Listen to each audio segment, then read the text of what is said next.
Hey, how you doing? My name's Durb here in Columbus, Ohio. I'm 34 years of age, and I've been tattooing half of my life. And within those 17 years of my career, I've done everything possible to educate myself about tattooing, about the history of tattooing, and the subcultures of tattooing and body modifications. Within my career, I've done everything from tattooing. I've been suspended. I've had body jewelry implants. I've done a lot of the extreme parts of body modification. I have various tattoos on my own self, anything from Japanese to portrait work. I even have tribal. I have a lot of different styles on me. I have my entire back done. I have both sleeves full. I also have a back piece. I got my first tattoo when I was 14 years old and began tattooing when I was 17 years old. Starting that young, I really understood the connection between artist and client, having received numerous tattoos in between then, and I understand the bond between the client and the artist. I know what it takes to get tattooed, and I also know what it takes to give a tattoo. Here in the United States, working many conventions, I brought home many awards. I've also been published in dozens of different tattoo publications. I'm the former owner of Stained Skin Tattoo Studios, world-renowned tattoo shops. I also organize and promote the Hell City Tattoo Festival here in Columbus, Ohio, as well as Phoenix, Arizona. Hell City has grown to become one of the largest, most well-respected tattoo conventions in the country. Within my career, I've studied everything from the Iceman Otzi to Japanese tattooing to modern-day traditional Americana tattooing.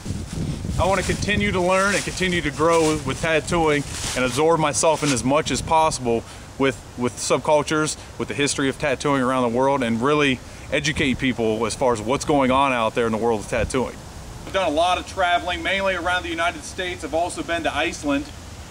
With my tattoo travels, one of my dream places to go that has a deep culture and a deep history with tattooing is Japan. Seeing as Japan is one of the founding grounds of traditional tattooing, traditional Japanese tattooing, a lot of that has been brought back to America based off of the traditional foundations of Japanese tattooing.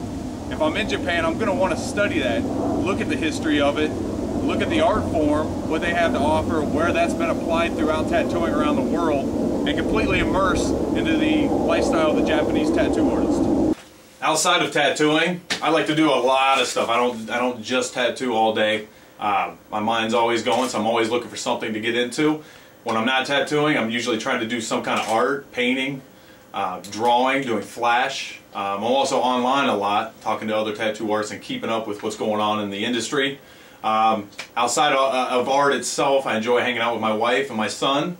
I also enjoy skateboarding, snowboarding. I'll jump out of an airplane. I'll climb the biggest tree you can find. I really like to, I guess live on the edge a little bit. Hey, how you doing? It's Durb here. We're going to take you on a tour of the wild, weird, scary, insane world of the Haunted Hoochie here in Columbus, Ohio.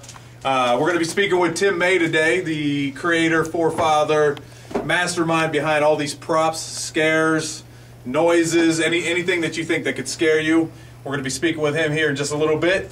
In the meantime, I'm going to take me a little nap here with one of these props. All right, we're here with Tim May of the Haunted Hoochie here in Columbus, Ohio. Outstanding man, very creative guy. He's built one of the best haunted houses in America right now.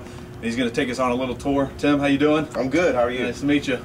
There's literally doors throughout this entire place. There's people jumping out of every crack and crevice.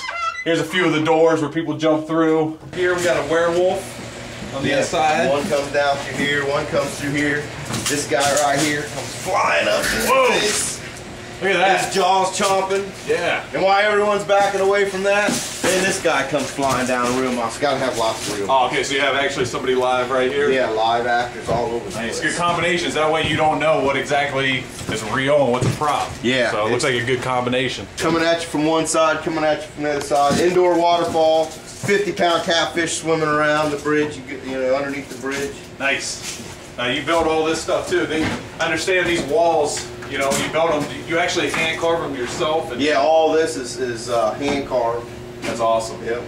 Now how much time, say in just a little area like this, how much time would you have into building something? Oh, this was months.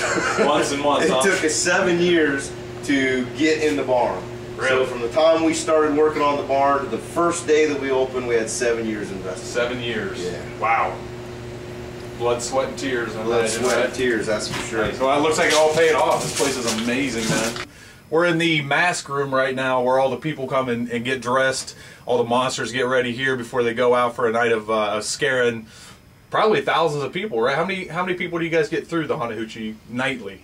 Well, it depends upon the night, I guess, but yeah, we pack them through. We've done over 5,000 people in a night. In one night? In one night, wow. Yeah. That's amazing. And your entire season, what's the length of the season from you getting prepared to actually running the entire haunted house throughout the whole haunted season? We start working on the haunt shortly after New Year's every year. This direction is what you got going on here. They come over to this door and act like they're getting ready to open it, and then a guy comes out through a fake wall, kicks it open, and he's in your face with a chainsaw. And you're trapped. Runs the whole group into this fence. Wow. Where another girl's down here with a chainsaw and a bank of batteries, and this is the ground. So when she runs the saw on the fence, we're throwing sparks all over the people. So was she just dragging all the way down? Yes, exactly. And nice. They absolutely love it, so they don't know what to do. They got this going on and that going on.